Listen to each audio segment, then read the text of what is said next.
Excellences, l'honneur m'échoit ce matin de vous faire la présentation de cette nouvelle acquisition, troisième du genre, au profit de l'agence Faso Bebo. Excellences, ici, nous avons les pick-up de marque GMC. Ces pick-up ont fait leur preuve par leur robustesse, leur fiabilité et l'accès facile à leurs pièces de rechange. Ils sont utilisés pour déployer les différentes équipes de l'agence sur les différents chantiers et aussi pour le transport de matériel léger. On a au total 168 pick-up pour cette troisième vague. Ici, nous avons les camions Ben qui ont une capacité d'environ 20 mètres cubes. Au total, au nombre de 128, ils permettent de transporter le matériau, que ce soit le sable, les concasseurs de granit, les déblais sur le chantier.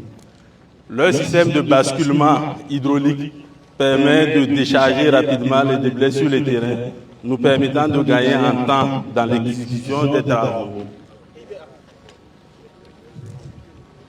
Devant, nous avons les camions attelés. Ces camions attelés sont de véritables garages mobiles. Ils permettent d'assurer la maintenance préventive et curative.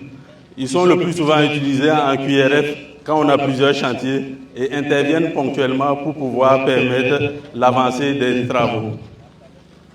Nous avons ensuite les citernes à eau. Ces citernes sont utilisées pour hydrater le matériau et également arroser les pistes pour pouvoir réduire les effets de la poussière. Nous avons les camions citernes à carburant qui sont utilisés pour le ravitaillement des engins sur les différents sites de travaux. On en a 16 au total. Ici, nous avons les camions toupies. Ces camions permettent de pouvoir envoyer le béton prêt à l'emploi sur les différents chantiers. On en a deux types. Il y en a de 10 mètres cubes et de 12 mètres cubes. Là, nous entamons les engins de levage. Il s'agit des camions grues. Nous avons deux types, ceux de 16 tonnes et ceux de 60 tonnes pour les charges plus lourdes.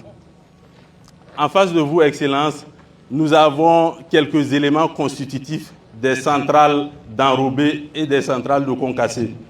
À ma droite, ici, nous avons un groupe électrogène qui permet d'alimenter de façon autonome ces centrales, un groupe de 825 kVA. Ici, nous avons les trémies de chargement d'asphalte, permettent de dissocier les différentes classes granulaires pour pouvoir faciliter la mise en œuvre de l'enrobé. Ici, on a un concasseur primaire qui permet de recevoir les différentes roches pour pouvoir les disperser dans les différents tamis. Ici, nous avons un dispositif de distribution de l'asphalte pour pouvoir traiter le bitume et par la suite le mélanger au concassé pour nous produire l'enrobé fini. Voilà.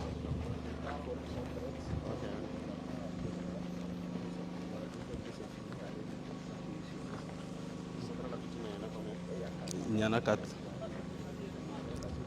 C'est 4.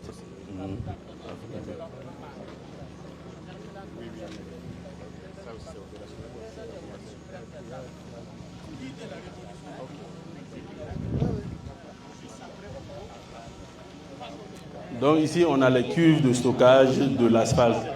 C'est des cuves de 40 mètres cubes. Affirmatif, Excellence. Voilà. Oui, oui. Affirmatif. Donc ici, nous avons les différents chariots élévateurs pour les manutentions sur les différents chantiers. On a trois types, celui de 16 tonnes, de 6 tonnes et de 3 tonnes. Ici, nous entamons les engins de terrassement. Nous commençons par les mini-compacteurs. Il y en a deux types, les SRD 03 et SRD 04. Cela permet les compactages légers et dans les zones d'accessibilité restreinte.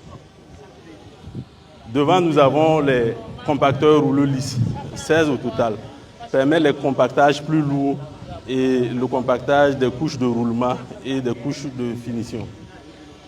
Plus loin, nous avons les compacteurs pieds-moutons qui permettent un compactage plus en profondeur et permettent de compacter les sols cohésifs. En face, nous avons les recycleuses, au nombre de 4 au total. Ces recycleuses permettent de réutiliser le matériau sur place, ce qui permet de favoriser un gain en matériaux en temps et aussi un aspect plus durable. Ici, nous avons les niveleuses, 32 au total. Les niveleuses sont utilisées pour le nivellement du terrain et les travaux de finition. Là, nous avons les tractopelles. Il y en a 8. C'est des engins vraiment polyvalents. À eux seuls, ils permettent de faire le chargement, de creuser, surtout dans les espaces urbains, où les engins plus lourds ne peuvent pas intervenir. Il est aussi utilisé pour le curage de certains caniveaux. Voilà. Ici, nous avons les pelles hydrauliques. Nous en avons 12 au total. Les pelles hydrauliques sont utilisées pour les travaux d'excavation, et également les travaux de creusage et de fondation. Le dispositif, le godet, peut être démonté où on peut remettre un marteau-piqueur qui va permettre de briser les différentes roches. Pour ce modèle, nous avons des pelles hydrauliques à chenilles, mais il y a d'autres modèles qui sont à pneus également.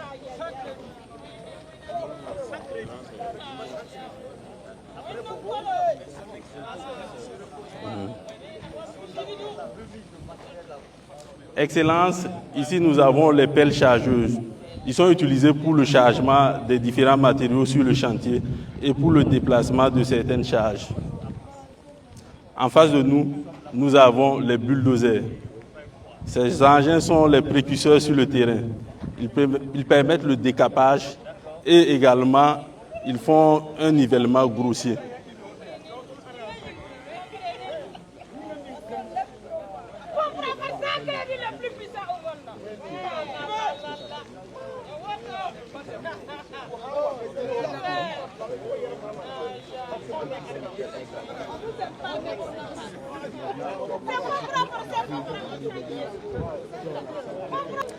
Et dans ces conteneurs, au nombre de 4, c'est des bases logistiques, si on peut s'exprimer ainsi.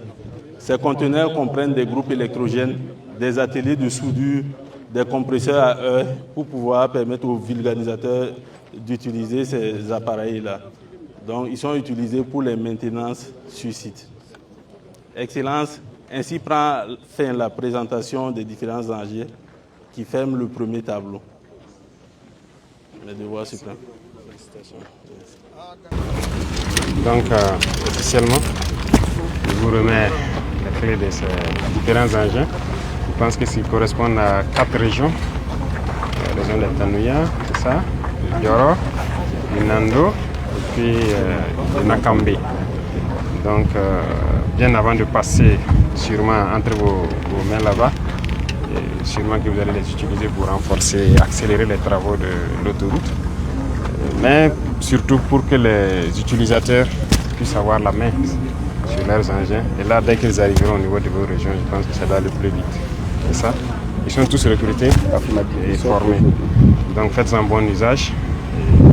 Peut-être que si le temps le permet, ouvrez le deuxième autoroute et on va avancer plus vite. Merci et bon usage à tous. Et à vous de mobiliser toutes les populations pour pouvoir accompagner l'agence dans ses travaux dans vos différentes régions. Merci, bon usage. Mes devoirs suprêmes, Excellence. Excellence, nous nous engageons à booster le travail au niveau de l'autoroute et pour les missions spécifiques. Mes devoirs suprêmes, Excellence. Merci beaucoup, bon usage. Allez, bon courage. L'engagement total. Voilà, à les accompagner. Voilà, désenclaver notre pays, c'est ça le plus important. Donc j'attends de vous, le gouverneur, de mobiliser surtout les populations. C'est ce qui est le plus important. Si elles s'impliquent dans la construction des routes, c'est sûr qu'elles ne vont pas dégrader les routes. Mais si vous ne les impliquez pas, ce sera compliqué. Donc ne soyez pas dans le bureau. La révolution ne demande pas cela. Il faut les préparer déjà. Là, quand les engins viennent, c'est sûr que les routes déjà prédéfinies, ça va faciliter le travail. Et ça commence par la sensibilisation, que les gens le comprennent. Et là, dès que l'agence donne le top départ d'une route dans votre région, ça se passe plus ou moins vite et bien. Voilà, merci beaucoup et compte sur tout le monde pour les accompagner.